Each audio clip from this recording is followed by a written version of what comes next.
Assalamualaikum warahmatullahi wabarakatuh. Perkenalkan, nama saya Rinyantia Kusing dengan NIM 2024-1326-0002 dari program studi S1 Administrasi Kesehatan Stikes Kamus Arunika. Di sini saya akan membahas tentang analisis kasus mengenai dinamika kependudukan di balik perpindahan ibu kota negara.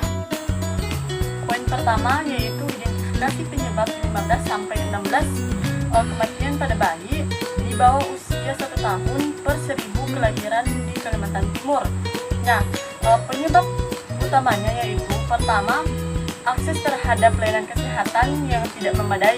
Nah, tidak semua wilayah, terutama di wilayah pedalaman itu memiliki fasilitas kesehatan yang memadai. Terus yang kedua itu kurangnya tenaga medis yang terlatih.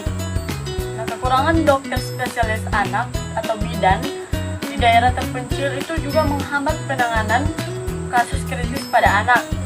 Nah, yang ketiga itu ada gizi buruk. Nah, banyak bayi yang lahir dengan berat badan yang masih rendah akibat kurangnya akses gizi yang baik selama kehamilan. Terus yang keempat itu penyakit infeksi. Nah, infeksi seperti diare, pneumonia, dan sepsis neonatal masih menjadi penyebab utama kematian bayi. Terus yang terakhir yaitu kurangnya pendidikan.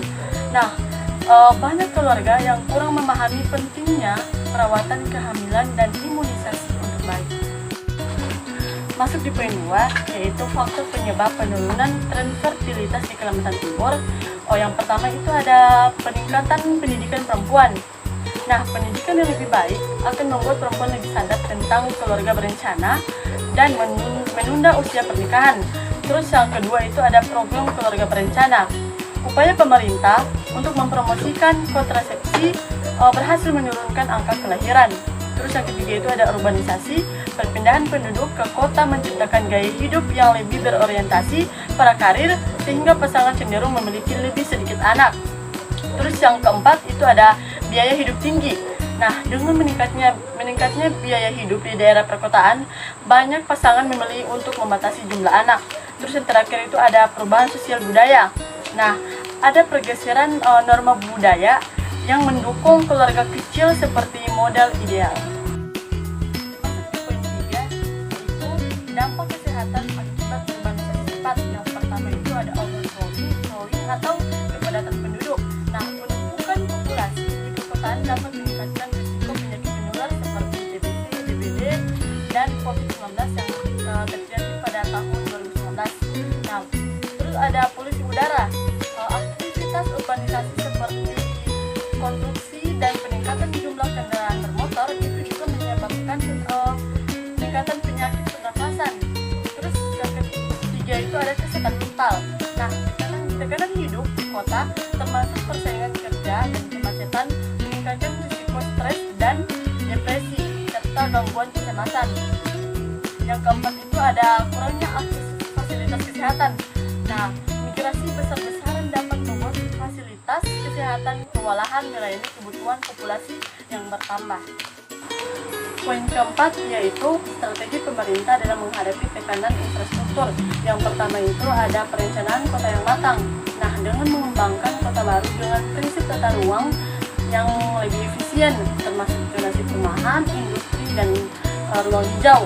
Yang kedua itu ada pembangunan infrastruktur dasar seperti membangun lebih banyak perumahan terjangkau bagi penduduk baru, terus meningkatkan kapasitas jalan dan transportasi umum. Terus yang ketiga itu ada memastikan pasokan air bersih dan layanan sanitasi yang memadai.